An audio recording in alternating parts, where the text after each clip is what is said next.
செய்திகள். தலைமை செயலகத்தில் சட்டசபை செயலர் சீனிவாசனை முன்னாள் அமைச்சர் செங்கோட்டையன் சந்தித்து பேசினார். தவேகாவுக்கு ஆதரவு அளிப்பது என காங்கிரஸ் எடுத்துள்ள முடிவு திமுகவின் முதுகில் குத்தும் செயல் என்று அக்கட்சியின் செய்தி தொடர்பாளர் சரவணன் அண்ணாதுரை விமர்சித்துள்ளார்.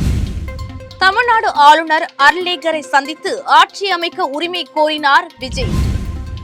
விடுதலை சிறுத்தைகள் கட்சிக்கு தவேக தலைவர் விஜய் ஆதரவு கேட்டு கடிதம் எழுதியுள்ள நிலையில் அது குறித்து திருமாவளவன் பதில் அளித்துள்ளார். திமுக தலைவர் மு.க.ஸ்டாலினை நடிகர் ரஜினிகாந்த் நேரில் சந்தித்தார். விரிவான செய்திகள். நடந்து முடிந்த சட்டசபை தேர்தலில் தனித்து போட்டியிட்ட தவேக 108 தொகுதிகளில் வென்று தனிப்பெரும் கட்சியாக உருவெடுத்துள்ளது.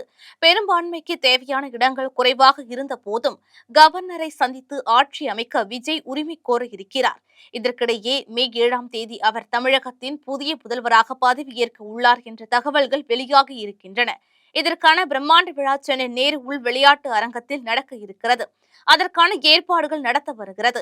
இந்நிலையில் இன்று தலைமை செயலகத்தில் சட்டசபை செயலர் சீனிவாசனை முன்னாள் அமைச்சர் செங்கோட்டையன் சந்தித்து தற்காலிக சபாநாயகரை தேர்ந்தெடுப்பது குறித்து செங்கோட்டையன் ஆலோசனை நடத்தியிருக்கிறார்.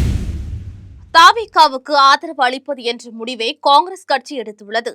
இதுகுறித்து கருத்து தெரிவித்துள்ள திமுக கட்சியின் செய்தி தொடர்பாளர் சரவணன் அண்ணாதுரை, காங்கிரஸ் கட்சியின் இந்த நிலைப்பாடு மிகவும் குறுகிய பார்வை கொண்டது, தொலைநோக்கு பார்வையற்றது. இப்படி ஒரு முடிவை எடுப்பதற்காக அவர்கள் வருந்த நேரிடும்.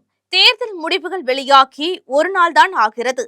அதற்குள் காங்கிரஸ் தவேகாவுக்கு ஆதரவு அளிக்க முடிவு செய்திருப்பது முதுகில் குத்தும் செயல் என தெரிவித்தார். சட்டசபை தேர்தலில் 108 இடங்களில் வென்று தனிப்பெரும் கட்சியாக தவேக உருவெடுத்துள்ளது.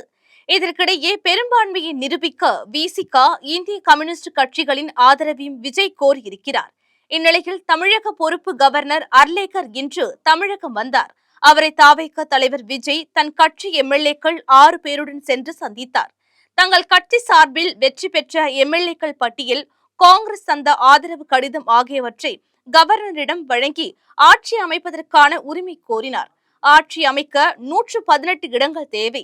தவேக 108 இடங்களில் வென்றாலும் விஜய் 2 இடங்களில் வென்றால்தான் 107 என்பதுதான் கணக்கு. தவேகாவுக்கு நிபந்தனைகளுடன் ஆதரவு தெரிவிக்க காங்கிரஸ் கட்சிக்கு 5 எம்எல்ஏக்கள் இருக்கின்றனர். பெரும்பான்மை இல்லாவிட்டாலும் சட்டசபையில் தனிப்பெரும் கட்சி என்ற முறையில் தங்களை ஆட்சி அமைக்க அனுமதிக்க வேண்டும் என்று கவர்னரிடம் விஜய் கோரியுள்ளார். நடைபெற்ற சட்டசபை தேர்தலில் 108 தொகுதிகளில் வெற்றி பெற்றுள்ளது விஜயின் தமிழக வெற்றி கழகம். இந்நிலையில் தவேக தலைவர் விஜய் விடுதலை சிறுத்தை கட்சிக்கு ஆதரவு கேட்டு கடிதம் எழுதியிருக்கிறார். இதுகுறித்த செய்தியாளர் கேட்ட கேள்விக்கு பதில் அளித்த விடுதலை சிறுத்தைகள் கட்சித் தலைவர் திருமாவளவன், இது தொடர்பாக கட்சியின் முன்னணி பொறுப்பாளர்களுடன் நாளை கலந்தாலோசிக்க முடிவு செய்திருக்கிறோம் என்றார். விஜய்க்கு வாழ்த்துக்களை தெரிவித்துக் கொள்வதாக தெரிவித்த திருமாவளவன், அவர் மீது மக்கள் வைத்திருக்கும் நம்பிக்கைக்கு பாத்திரமாக நல்லாட்சி அவர் தருவார் என நம்புவதாகவும் தெரிவித்தார். தமிழ்நாடு சட்டப்பேரவை தேர்தலில் தவேக 108 இடங்களில் வெற்றி பெற்று தனிப்பெரும் கட்சியாக உருவெடுத்த நிலையில் திமுக 59 தொகுதிகளில் மட்டுமே வெற்றி பெற்று தோல்வியடைந்தது. இந்த நிலையில் சென்னை ஆழ்வார்பேட்டையில் உள்ள மு.க.ஸ்டாலின் இல்லத்திற்கு இன்று நேரில் சென்ற ரஜினிகாந்த் அவரை சந்தித்து பேசினார். இந்த சந்திப்பின் போது வெற்றி பெறும் நேரத்தில் மட்டுமல்ல, இக்கட்டான நேரத்திலும் உங்களுடன் இருப்பேன் என்று ரஜினி தெரிவித்ததாக தகவல்கள் தெரிவிக்கின்றன. முன்னதாக தமிழ்நாடு சட்டப்பேரவை தேர்தலில் வெற்றி பெற்ற தவேக தலைவர் விஜய்க்கு ரஜினிகாந்த் வாழ்த்து தெரிவித்து பதிவிட்டிருந்தது குறிப்பிடத்தக்கது.